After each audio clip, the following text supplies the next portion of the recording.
Hey guys, Jacob Penner and Robert Felton here on Game Day. We just finished up. Elkin's about to play West Fork here in West Fork, and we're here with West Fork play-by-play man Brian Bowerman. Pastor Brian, I noticed when you answered the phone too. West Fork switched to the wing T offense early last season after the magazine game. They've been a pretty high-scoring offense since then. How do you think that wing T helped?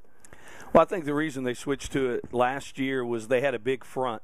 The speed of the spread that they were running didn't work with that big front, and so they got big bodies pushing on everybody, and I think that's what helped them and kind of carried over to this year. Now at their junior high level, they still run the spread offense, so I'm kind of interested to see what they do next year because junior high is still running that spread. But when you have those big bodies that can pull and you got quick feet, and it made a big difference for them. I mean, they were conference champs last year, got a great chance this year to be conference champs again. Big game tonight against the Elks.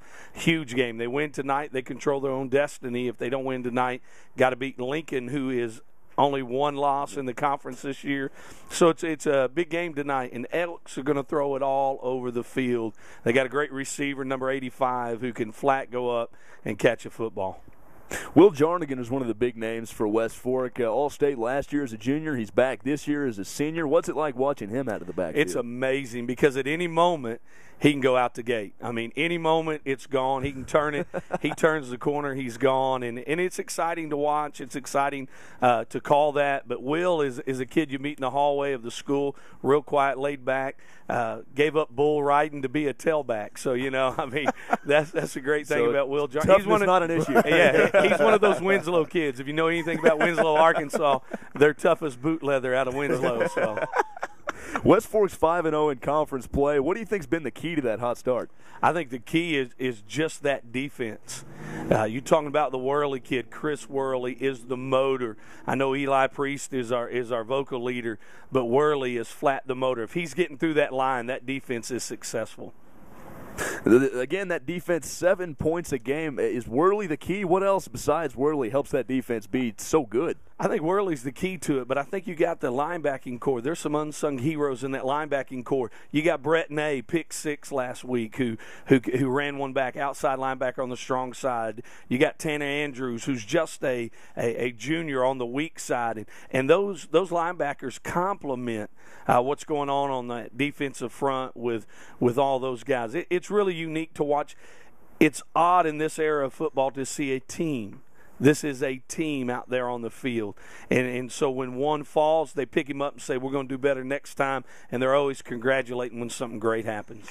Speaking of that, Eli Priest is one of those hoorah guys, yes, always jumping around, slapping heads, helmets. In fact, he had an article, there was an article about him in the paper, and he's slapping guys in the helmet. How important is he to this offense? I think he's extremely important because he's the one, if Worley's the motor to it, he's the gas.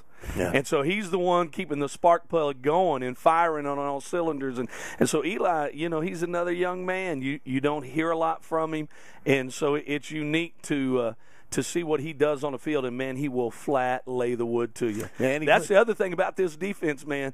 After a half of being hit in the mouth by him, you kind of see that second half where teams lay down and say, you know what, guys, I don't want no more. Quit hitting me. And he's an offensive lineman playing the linebacker. Now, that's something I was an offensive lineman, so I always dreamed about doing stuff like that. But he's actually living out my dream. So, I mean, I'm impressed. I can't wait to watch him. But remember, he's a 175-pound offensive lineman. So it was exciting this summer when I'd come and watch practice. You knew the defense was going to be good because they were hitting each other. And I thought, when they get to hit somebody else, it's going to be exciting to see. And, this is kind of a rival. I know Greenland is our real rival, but this is kind of a rival here. And so it's going to be unique to see what happens here tonight because there's going to be some hits take place.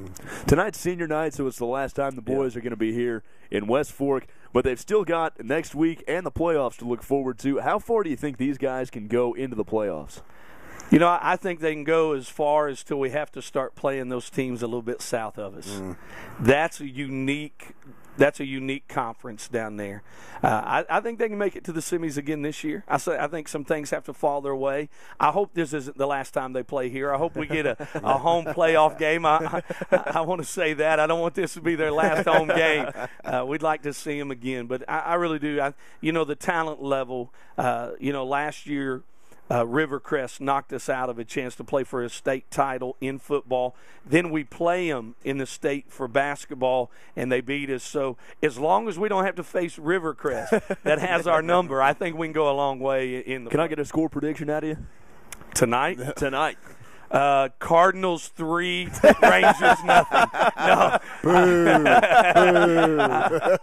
we don't kick field goals, so I'm going to say 24-14. Okay. This is Brian Bowerman. He's the play-by-play guy, play-by-play announcer for the West Fork Tigers. Thanks so much, Brian, and hopefully these guys can get back to West Fork. I hope so. Yeah, absolutely, man. That's Brian Bowerman. You can find more at thehighschoolshow.com.